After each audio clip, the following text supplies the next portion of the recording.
अमरावतीमधील शिवसेना शिंदे गटाचे जिल्हा प्रमुख गोपाल अरबट यांच्या इनोवा कारवर मध्यरात्री वलगाव ते दर्यापूर रोड दरम्यान जे आहे ते त्यांच्या इनोवा कारवर गोळीबार झाल्याची धक्कादायक घटना समोर आलेली आहे। आपण दृश्यांमध्ये बघू शकतो वलगाव पोलीस स्टेशनला आणण्यात आलेली हीच इनोवा कार आहे आणि याच इनोवा कारवर जर आपण पाहिलं तर मध्यरात्री अज्ञातांकडनं जे आहे ते गोळीबार करण्यात आलेला आहे। काही अज्ञात आरोपी जे आहेत ते स्कॉर्पिओमधनं आले आणि त्यांनी या गाडीवर गोळीबार केला असल्याची माहिती जी आहे ती समोर आलेली आहे। आपण बघू शकतो 3 गोळ्या ज्या आहेत त्या 3 राऊंड जे आहे ते फायर या संपूर्ण इनोवा कारवर झालेला गोपाल अरबट यांची ही गाडी आहे आणि अशातच त्या गाडीवर जो आहे तो गोळीबार करण्यात आलेला आहे।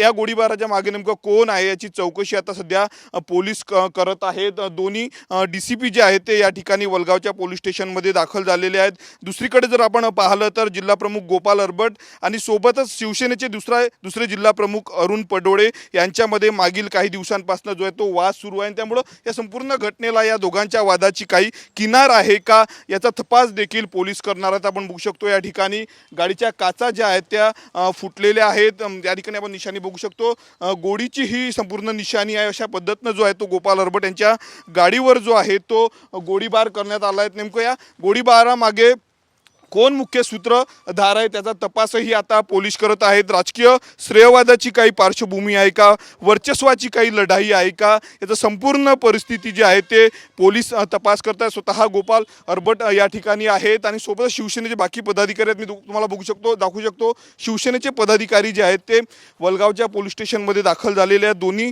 डीसीपी देखील या ठिकाणी दाखल झालेले। नेमकी घटनेची पार्श्वभूमी काय आहे, आरोपी कोण आहेत याची संपूर्ण तपासणी जी आहे ते पोलिसांच्या वतीने केली जात आहे। शिवसेनेचे पदाधिकारी देखील या ठिकाणी दाखल झालेले आहेत। काही दिवसापूर्वी जर आपण बघितलं तर शिवसेनेचे जिल्हा प्रमुख गोपाल अरबट आणि अरुण पडोळे यांच्यामध्ये वाद झालेला होता।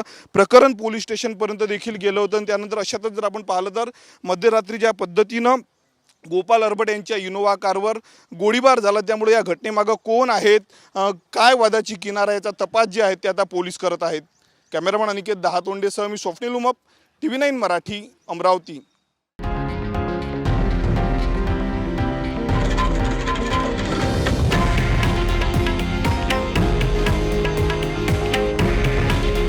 हे आहे देशातील नंबर 1 न्यूज नेटवर्क आणि आपण पाहत आहात TV9 मराठी। काळजी तुमची, हित महाराष्ट्राचं।